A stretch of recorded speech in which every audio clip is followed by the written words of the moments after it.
I just wanted to do like a quick video on like a big portion of my spiritual awakening, right?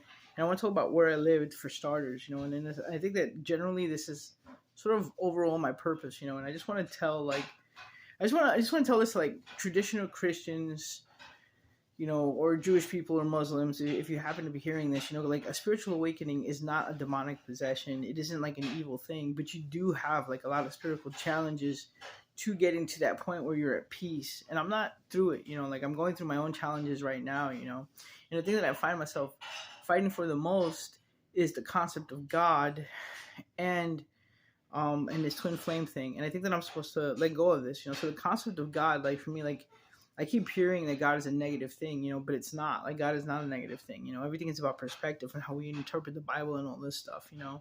And again, you might want to point to that and say that it's demonic, but what it is like, reinforcing like the foundation of who you are and what you think, like holding true to like your principles and stuff like that and what you're experiencing. So, and I think it's like, once you get past this point, you can have like your divinity, your ability to sort of like, walk in peace, know your truth, and understand what is, and it's just like anything that sort of tries to force your opinion or anything like that is a challenge, and again, like the way that you can look at things and be like, well, this is demonic in nature. And another way of looking at it is like, this is a challenge, I tend to see the duality in things, I tend to see, or rather the oneness and non-duality in things, meaning that everything has like, nothing in the universe is intended to hurt you. Even when it's painful, like it's intended to push you to go further. And if you are having a spiritual awakening, I wouldn't take that lightly. This is a thing that most of us don't seek, and it comes to us, right?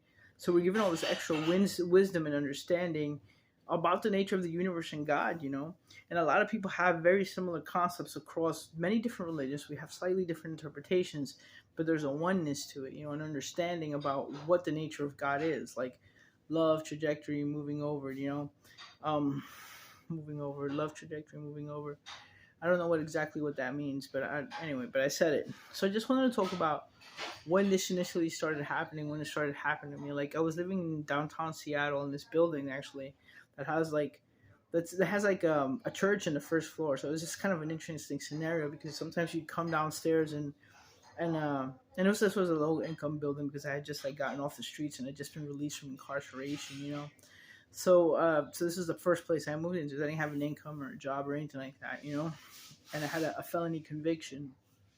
So sometimes you'd come downstairs and you'd find like weddings, or you'd find like other scenarios happening. But anyway, so when I was first living there, like I started hearing all these noises coming from above me. We had like 12-foot feet of like 12-foot 12-foot ceilings, from floor to ceiling, these like metal concrete old building, and the doors were like made of like solid oak. So, like when they closed, it like slammed, like pum, like, you'd be able to hear it, but not like this, right? So it was upstairs.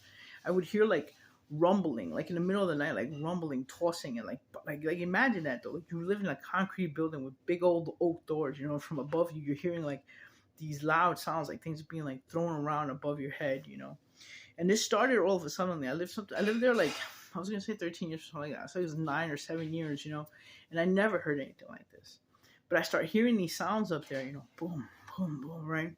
So I mean, the first thing they do is like, after a while, I was like, wake up at like 3 in the morning, and be like, what the heck is this, So I go downstairs, and I would complain to the housing people, and they never, like they followed up and everything, and nothing was there. At one point, I went upstairs and I knocked on the guy's door. The guy opened the door and he was like, oh, blurry eyed, like half asleep. It was driving me nuts. It was pretty continuous.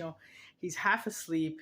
He's this skinny little guy, and he's all bug eyed and he's like freaking the fuck out. He's like, what's going on and all this stuff, and then eventually, like, I went in and I complained to the big manager, and the big manager was like, like nobody's lived there for months, So that was my first sign of that. I didn't know what it was, And then the other thing that was happening in that apartment was that I started smelling like really strong odors, and I couldn't avoid them, And it was like the smell of like tuna, feet, and coffee, And like I would close the windows. I would flip the fan in the window. I would look out the window and see if anybody's shoes or something were hanging out. And I would smell these things odd hours, and it's just like it's things like this, and it's just like, so I come to this building. I got the other interesting fact about this building, other than the fact that there was a thing downstairs, is that all of the outsides are like a religious building. It's owned by Catholic charities. And along all the outsides are all these like the apostles are personified in people. Saint John, Saint Mark, Saint Matthew. Truth, right? I mean, the apostles are personified in people. Well, like, there's marble statues carved into the building. And it's just like, so I mean, I consider it now, and I never really thought about the significance of it, of how holy of a place this is. And it's just like, I think that, like I believe in God, and my concept, in my opinion, my concept of God has changed significantly, and how He reaches out to us, and who Jesus Christ was, and even what He experienced, and it's just like.